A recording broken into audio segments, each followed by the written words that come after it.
Hi friends, మా video మీకు నచ్చినట్టయితే లైక్ చేయండి, షేర్ చేయండి, సబ్స్క్రైబ్ చేయండి. ఇప్పుడు ఎంతో రుచికరమైన ఉప్పుడు పిండి తయారు చేసే విధానం తెలుసుకుందాం. ముందుగా కావలసిన పదార్థాలు: 2 స్పూన్స్ ఆయిల్ అండి, 1.5 స్పూన్ పోపు దినుసులు అండి, 2 రెమ్మలు కరివేపాకు, 5-6 పచ్చిమిర్చిలు అండి. ఇందులో మీరు ఎండుమిర్చి కూడా యాడ్ చేసుకోవచ్చు, మీ ఇష్టం. తగినంత సాల్ట్. పెద్ద నిమ్మకాయ సైజ్ అంతా చింతపండు అండి. నేను 2 గ్లాసుల బియ్యం రవ్వ తీసుకున్నానండి. మాకు 2 గ్లాసులు సరిపోతాయి కాబట్టి 2 గ్లాసులు తీసుకున్నా. తయారు చేసే విధానం: ముందుగా ఆయిల్ వేసానండి, అందులో పోపు దినుసులు వేసానండి.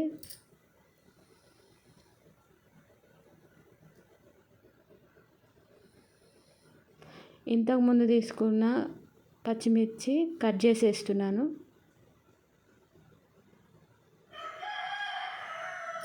పచ్చిమిర్చి పచ్చి వాసన పోయే వరకు వేపాలండి.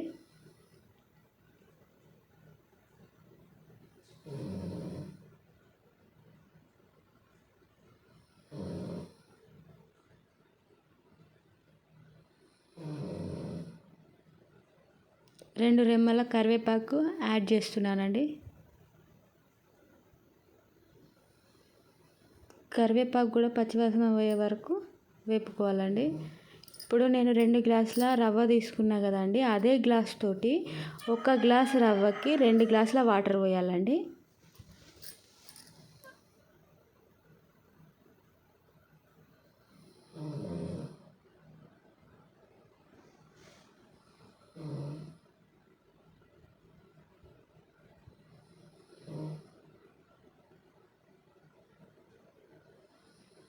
సాల్ట్ తీసుకుంటున్నానండి, సాల్ట్ తగినంత.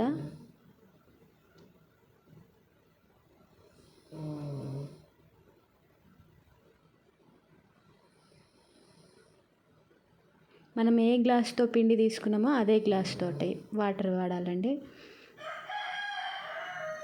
పెద్ద నిమ్మకాయ సైజ్ అంతా చింతపండు తీసుకున్నా కదండి, అది వాటర్లో కలిపి ఆ చింతపండు వాటర్లో కలిపి వేస్తున్నానండి. 1 గ్లాస్ రవ్వకి 2 గ్లాసుల వాటర్ వేస్తున్నా, చూడండి.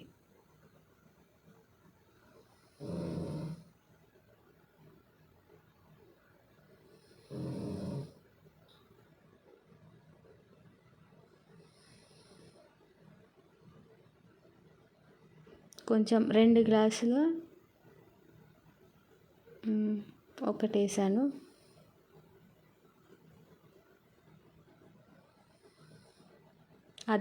అదే వాటర్లో చింతపండు కలిపానండి నేను.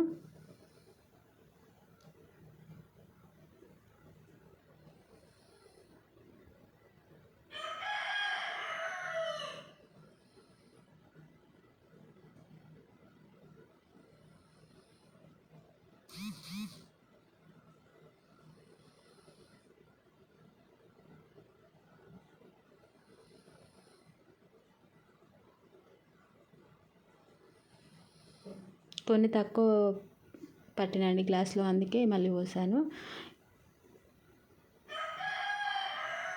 ఇలా ఎసరు రాగానే అదే గ్లాస్ తోటి 1 గ్లాసు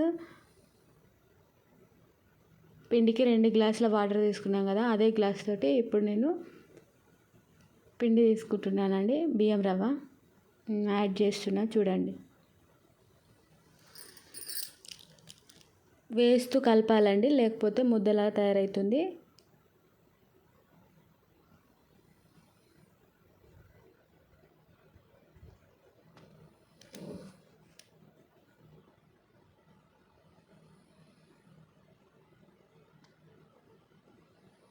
కలపానండి. ఇప్పుడు మూత పెట్టుకుందాం. ఒక 30 మినిట్స్ వరకు సిమ్లో పెట్టి ఉంచండి. ఇప్పుడు చూడండి, ఎంతో రుచికరమైన ఉప్పుడు పిండి తయారైపోయిందండి, మన విలేజ్ స్టైల్ అండి. మీకు గింటే మా వీడియో నచ్చినట్టయితే లైక్ చేయండి, షేర్ చేయండి, కామెంట్ చేయండి. ప్లీజ్ అండి, సబ్స్క్రైబ్ కూడా చేయండి.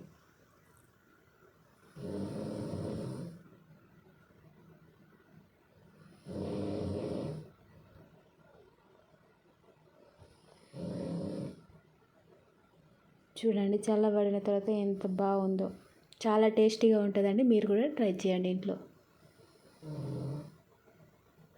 థ్యాంక్ యూ మా వీడియో చూసినందుకు.